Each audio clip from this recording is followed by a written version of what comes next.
Uh, it is June 28th, 2016. Hello. I wanted to write something today, but kept starting and it wasn't really coming out. Deleted and start again, deleted and start again. So I thought I would just try to video myself talking about this. A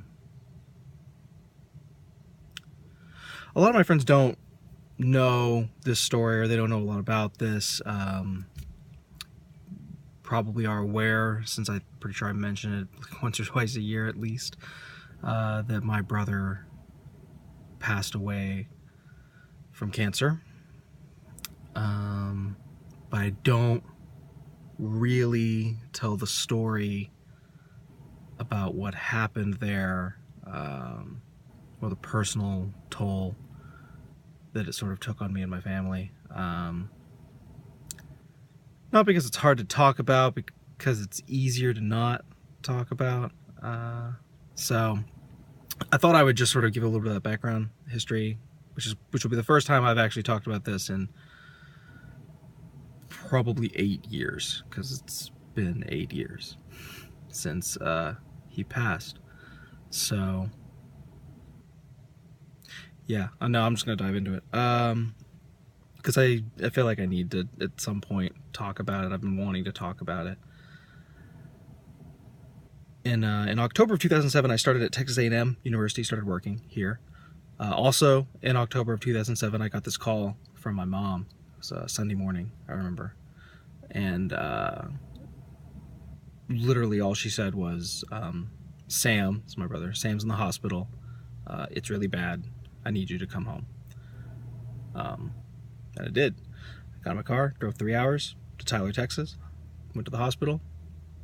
Found out that he had fallen down in the middle of the night before, could not breathe, and was hoarsely calling for help in my parents' house. And it was only because of, just by virtue of the fact that the medication that my mom takes for her Parkinson's really messes with her sleep schedule. So she happened to be awake, because this was probably like 2 in the morning, something crazy like that, and heard him. Went up, and his lips were blue, and she got my dad up, and they got him to the hospital as quickly as possible. They sort of they knew generally what was happening the moment they got him in there. That they said his lung had collapsed, which meant there was a pocket of fluid in there, and they needed to drain it immediately. They stuck this huge syringe in his chest. I wasn't there for this, so this is all what I've heard. Big giant syringe in his chest to draw off the fluid. Everybody kind of expected, I guess, a clear fluid like a water, or maybe even a yellow fluid if there was some weird infection in there. I'm not sure. But they pulled off blood, just blood, a lot too, like way more than you would expect to pull out. It surprised them, surprised my parents. So that told them pretty much immediately, something's bleeding and we need to patch it. We need to get in there, we need to fix it. So he was rushed into surgery very, very quickly at that time. And they cracked his chest open and they went in there and they got to work.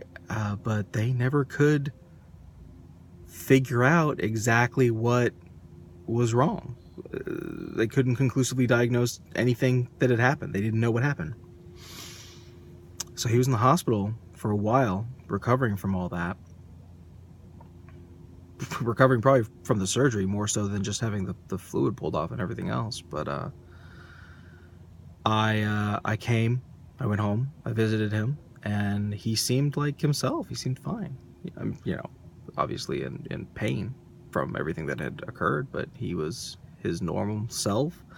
I distinctly remember laughing with him, joking around. I remember pointing out the catheter that was going up under his blankets and stuff and being like, "Ugh," and my brother being like, his charming usual self being like, yeah, that's in my dick, dude. And I was like, good job. Keep doing you. But he eventually got to go home, and he seemed fine. You know, he was the talk of the college when he went back. Everybody wanted to see his big, beautiful scar on his chest that he now had to rock. And he seemed okay. And the doctors had recommended that he start going regularly to the Scott and White Hospital in Temple, Texas, to try and figure out over time what had happened. Because obviously, a moment like that, you want to know specifically what's wrong. So he did. He had these regular appointments, and my parents were driving him to Temple something like every other weekend for a while. In March of 2008, he had one of those appointments, and so on March 14th, they drove in, and they wanted to spend the night at my apartment because they had like a really early appointment the next day. And they came in, and I was able to have dinner with all of them. You know, my parents, my brother, and my, at the time, girlfriend, Hung, which was the only time Hung ever met my brother. It was the first time, I believe, that she met my parents, I believe. But it was a nice dinner, you know. Everybody had a lot of fun. And then we came back to my apartment. And my parents took the bed. And my brother and I had these two couches in my living room. My brother and I crashed out on couches. And normally I sleep real heavy. But that particular night, my brother started just calling for help, but it was in this really hoarse voice, like really soft and low. He was calling my name, and even though I'm normally sleep like the dead, that was enough. That was definitely enough to wake me up. He got me up for sure. And I remember bolting up on that couch, and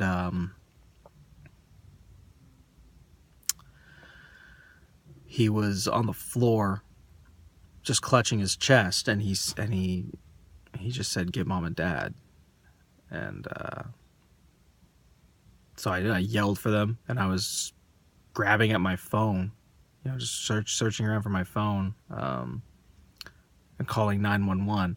I was so freaked out. I was just so out of it that I remember distinctly when I was on the phone with the 911 operator, and she was asking me for my address, that I'd only lived in that place for a few months and all this stuff was happening, and my mind blanked. And I literally had to open my front door and look at like the number on my apartment so I could remember where I live, and tell her. And props to that ambulance. They got there very fast. They got my brother loaded up. They took him to St. Joseph's here. I don't have a ton of super positive things to say about that experience at St. Joseph's Hospital. They brought him in to that hospital, and we ended up in the waiting room, which is not where you expect to end up when you arrive by ambulance, but that's where we were. And I remember us trying to tell them about, you know, his previous condition, and my dad, being meticulous record keepers, had like folders of paperwork, just like, look, all this stuff, we've been going to the temple, you know, so you gotta let somebody see him, like, we don't know how serious this is. And they just kept saying, you know, yeah, we're working on it, we're gonna get there. And it wasn't really until my brother, who was just shaking uncontrollably in the waiting room, it wasn't until he basically vomited on the floor, that suddenly they had a bed for him, like 2 seconds after that happened. Yeah. So they brought him back. Again, they just didn't seem to be equipped. They didn't know exactly what was going on, and because he had this pre-existing condition and they could see it was serious. The best thing they did, and I do give them credit for this, they did a great thing here, is they put him in an ambulance and they took him to Scott and White and Temple, and they took him where he was going to go anyway. And he went to Temple, and he went into surgery.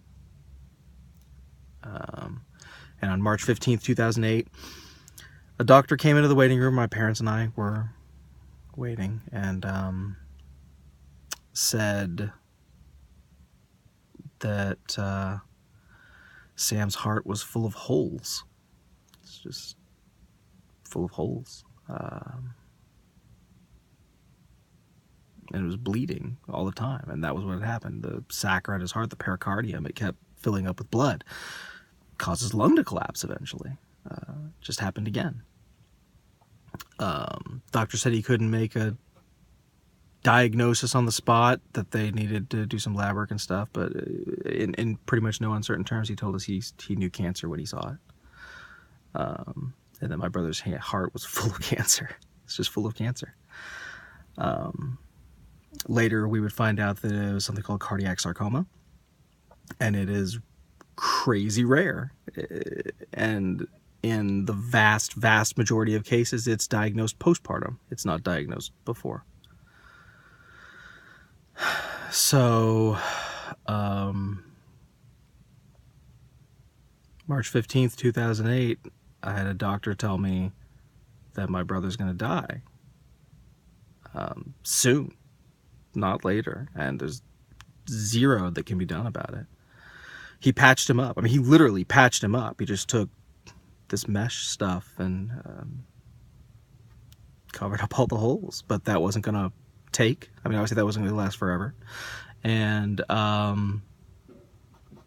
additionally, even if the patch job falling apart isn't what killed my brother, something else would, because cancer doesn't stay in one spot. So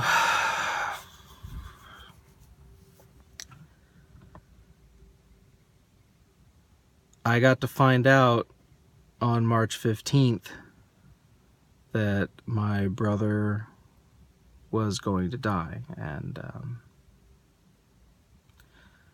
March 15th is my birthday.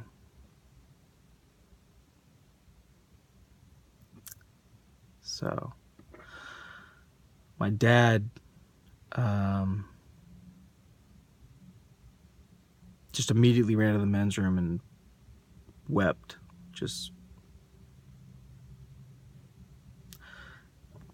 I've never seen him cry to that extent in my entire life. And my mom was trying to fix everybody else's emotions while I'm not sure really attending to her own, and I was just I blacked out a little bit. There was some huge rush of just negative emotion in me.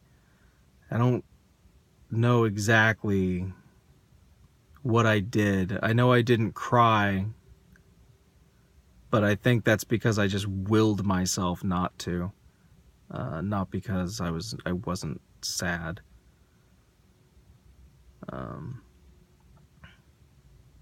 Yeah. My mom said that I just got really quiet and just very sort of withdrawn into myself, which sounds like me. So, but it was a weird moment in my life to see my dad just wrecked.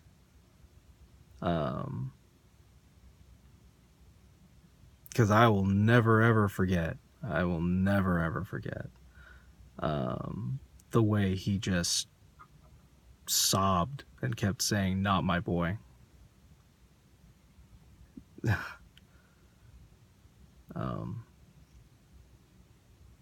We were in that hospital for like a week, I think.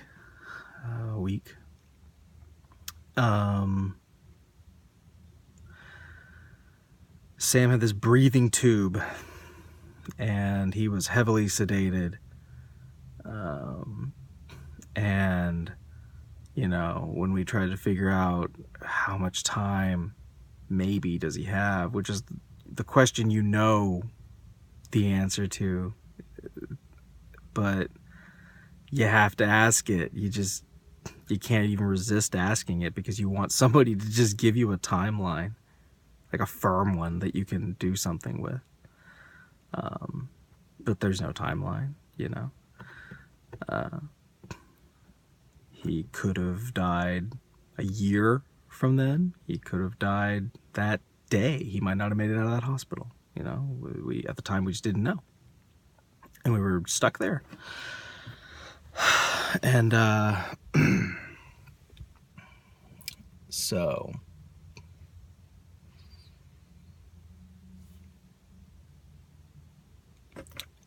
he did eventually wake up, but we had one false start. They tried to take him off the sedation and pull the breathing tube out, and just it didn't take. They had to go back and they had to put it all back. And then we had the fun tasks of trying to figure out if we should be signing DNRs.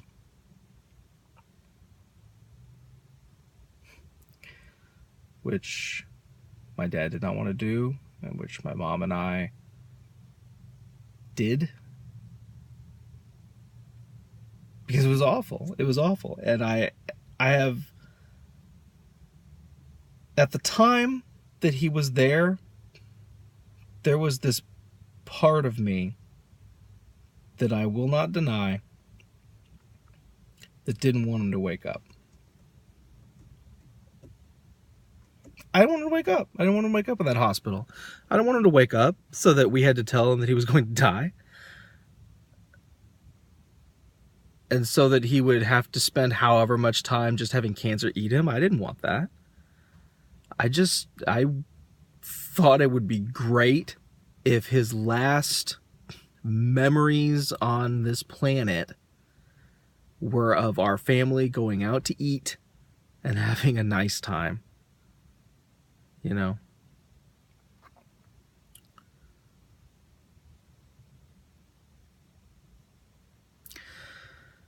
He did eventually get up. And then we had the confirmation that it was cancer. And then they said they would sign him over to hospice so he could die at home instead of in a hospital. But of course the conditions of hospice are the client has to be well aware that he or she is going to die.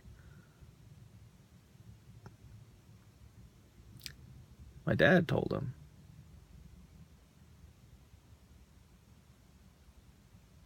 And I'm a dad now too.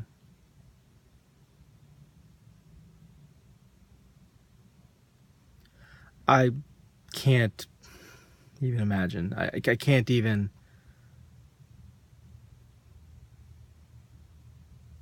I doubt he's ever done anything more painful in his entire life. I really doubt that.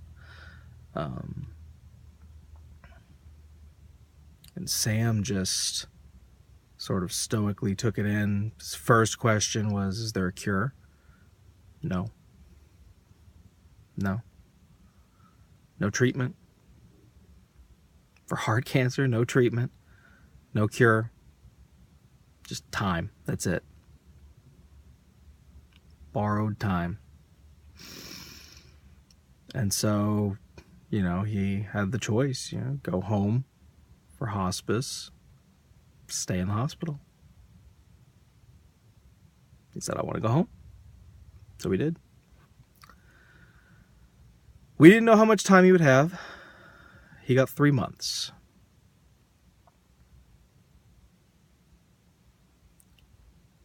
For the first week, it's great.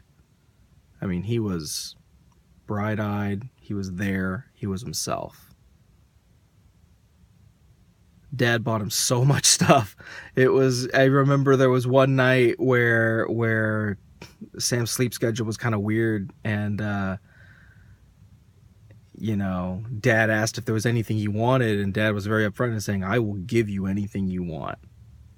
Anything you want right now. And Sam just, you know, Sam was a man of simple needs, I guess. He was like, yeah, there's like this one game I'd like to play. If I could have that. It's a video game, you know. And my dad just handed me his credit card, and he was like, go to whatever's open right now, because it was late, and buy him that thing he wants, and just buy him anything else that you think he will like. And I remember going to Target, because they happened to be open, or might have been Walmart, actually. And I probably ended up buying close to $1,000 worth of just entertainment. I called my dad beforehand too. I was like, look, I have a pile of stuff that I know he's going to be into, but this has got to be at least $1,000 worth of stuff. You know, and I will put some of it back, because I'm not 100% that he'll like all of it, but it all seems like stuff that's in his wheelhouse. And my dad was like, buy it. Just buy it. I don't care.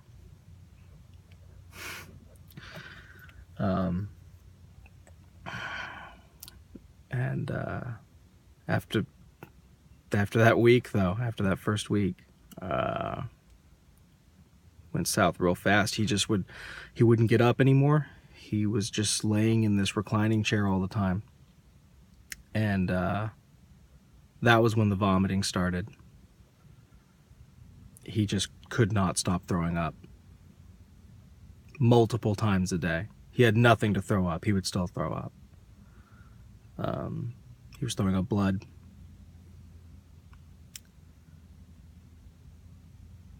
He had blood in his urine. He was just bleeding all the time. And he did that for 3 months. He did that for 3 months. He threw up at least 8 times a day. I mean,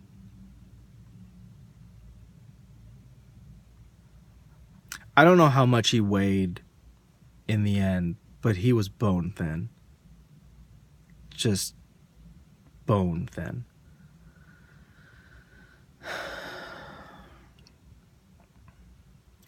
It spread to other areas.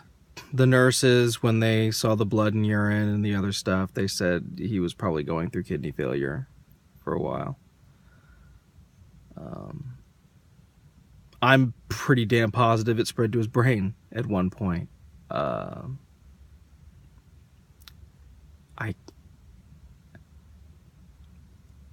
came home once, because at that point I was coming home every weekend. It was so rough. I was in this new job.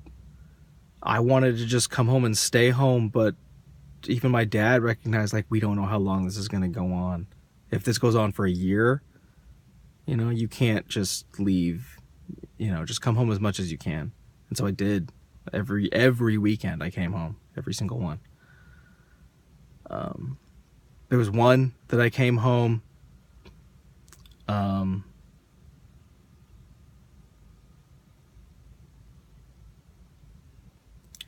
was one weekend that I came home. My brother didn't remember me.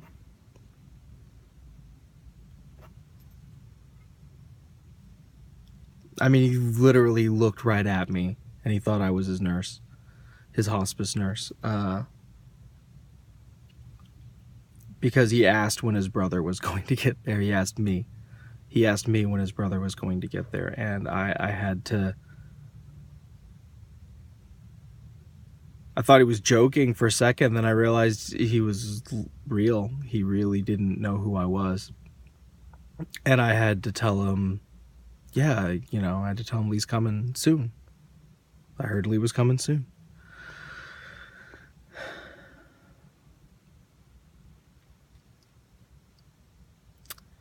And then he remembered me again.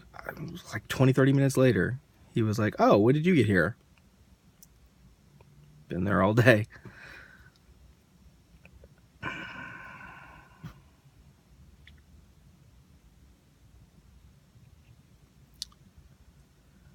The last 2 weekends of my brother's life, I didn't come home.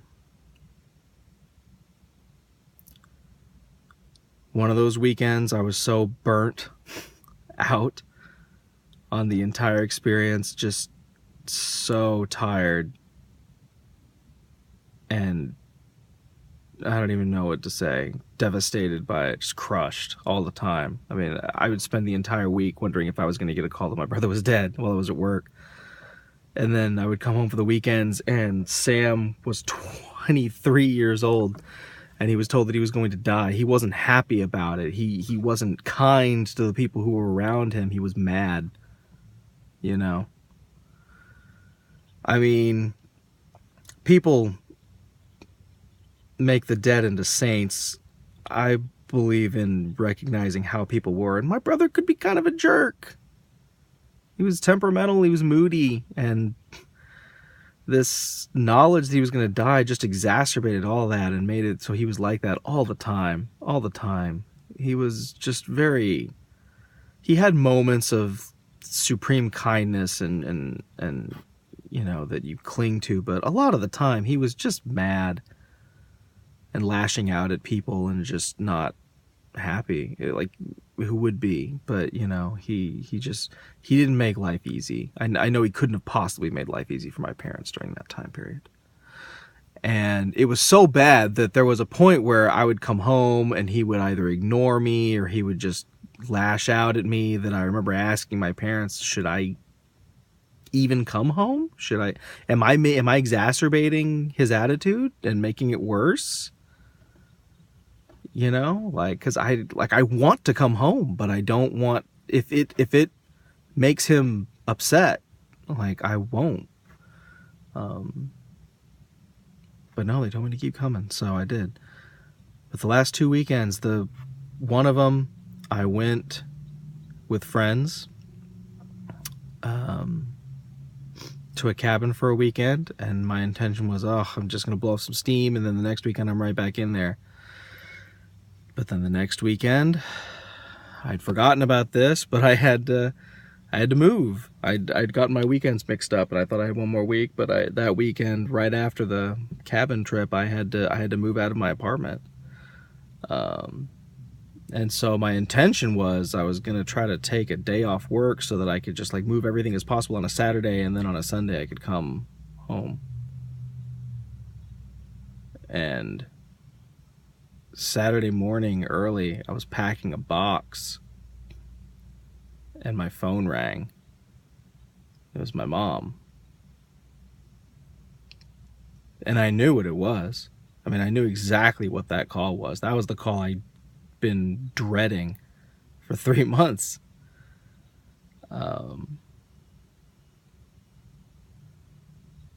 So I picked it up, and she... literally the first thing that Mom said was, "This is the call." She didn't have to go into any more detail than that. We both knew.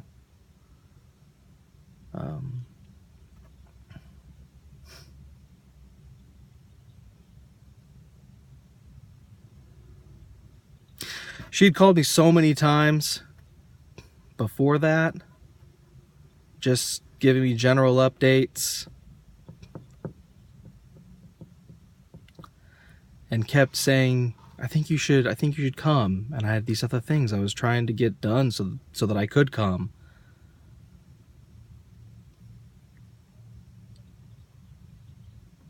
Sam started having these seizures.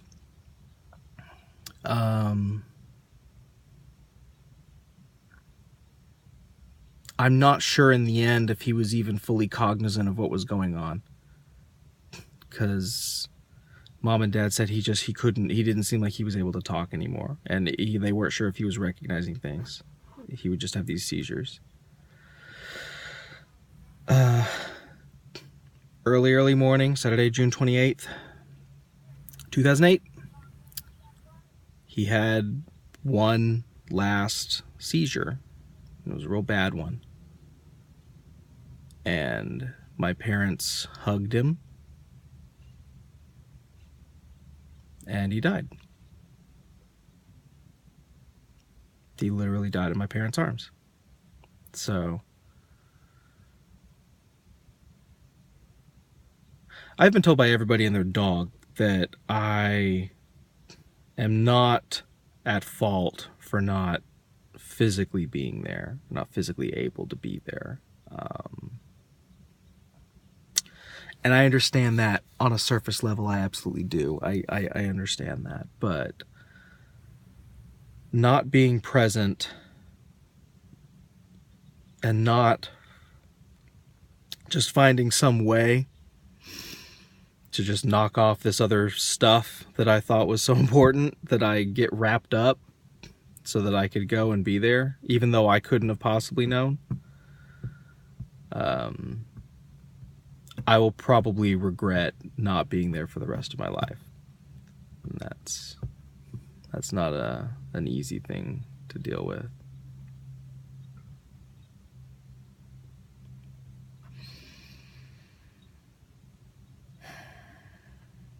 This is long. I've been talking about this for, I guess, half an hour now, but it's also very important, and I want people to understand this aspect of me, I guess.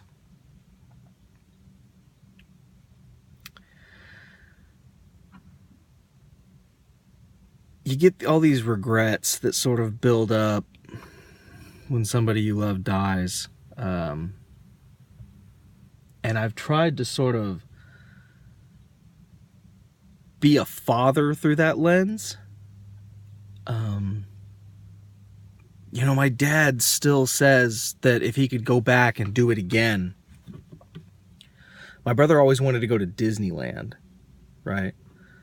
He's a huge Disney fan and just really always wanted to go, but, you know, it's so expensive. And my dad was always like, well, you know, later, we'll, you know, it's not going anywhere. Disneyland's not going to suddenly shut down. You know, we'll make it out there someday and you'll get to check it out and it'll be so cool. Sometimes there's not a later, you know? And I don't want to do that. I want to take my daughter, I want to take Willow to Disneyland, you know? I don't want to have to worry that I'm not going to be able to pay for it. I can always make more money. You know, I want her to have things that will make her happy.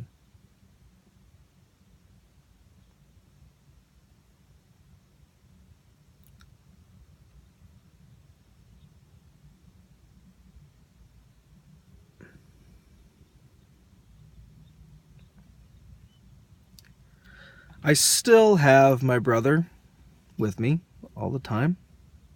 This is an urn. It has a pinch full of his ashes in it, and I've worn it for 8 years. Some people find that weird. I find it comforting. Just this idea that a piece of him is there. You worry about forgetting to a certain extent.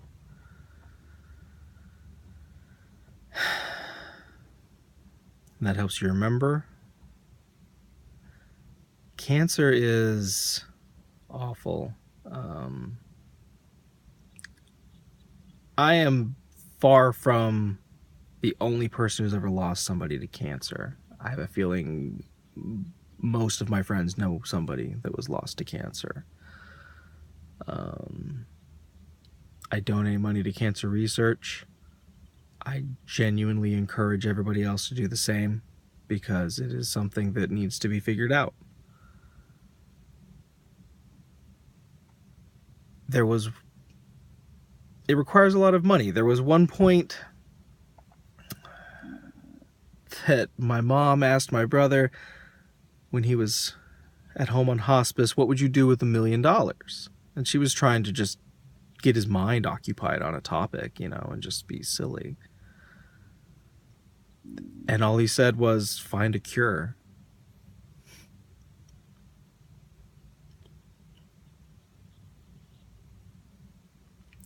And I don't know how to explain, you know, how do you, it's not possible to explain to him that $1 million is not even a drop in the bucket of what it would take to find a cure for cancer. Not even a fraction of what we need to do that, you know. And what Sam had was so rare. At one point, we were honestly looking into, you know, things that we could do once the inevitable happened. We were looking into what does it take to donate his body to science. This could be useful. This could help stop this, maybe. There was so much paperwork and there was so much time and cost involved, and it just didn't seem like it was wanted when we looked into it because the condition he had was so rare. I mean, it's in terms of like overall cancer, what he had, we were told was like 0.01% of it. Like that's how, of all cancer patients, that's how many had what he had. And so it wasn't really worth the investment of a lot of time and resources into that particular strain, that particular avenue, I guess, when it affected so few. So we couldn't even give, we couldn't even give his body. I had no idea how to explain to him that $1 million wasn't going to do it. Because that's such a phenomenal amount of money that I can't even fathom. Like, I will never have that much money. And the idea that if my brother had that much money, he would just give it away to anyone that would fix it, you know?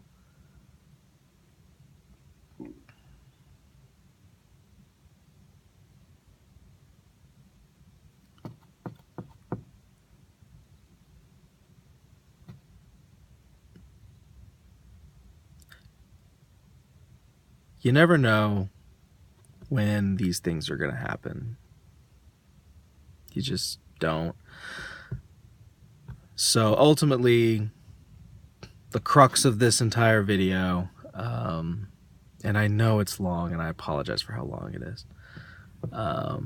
is to just recognize that you love your family.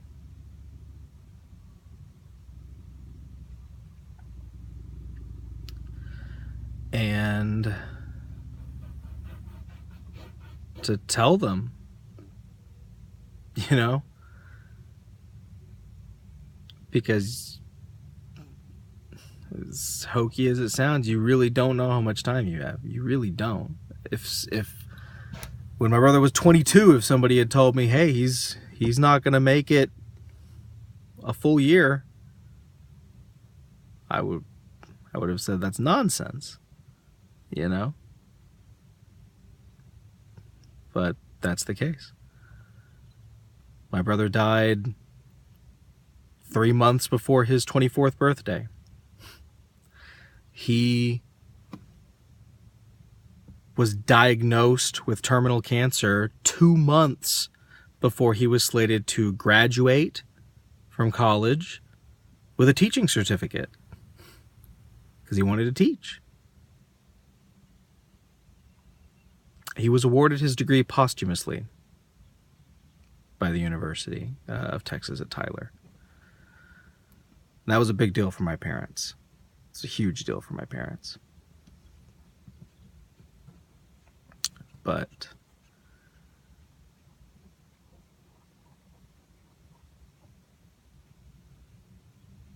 I'll just keep rambling if I keep going. Just hug your loved ones, you know? Just tell your loved ones that you love them. And if you have lost anyone to cancer, then I emphatically feel for you because I am all too aware of how painful and horrible it is.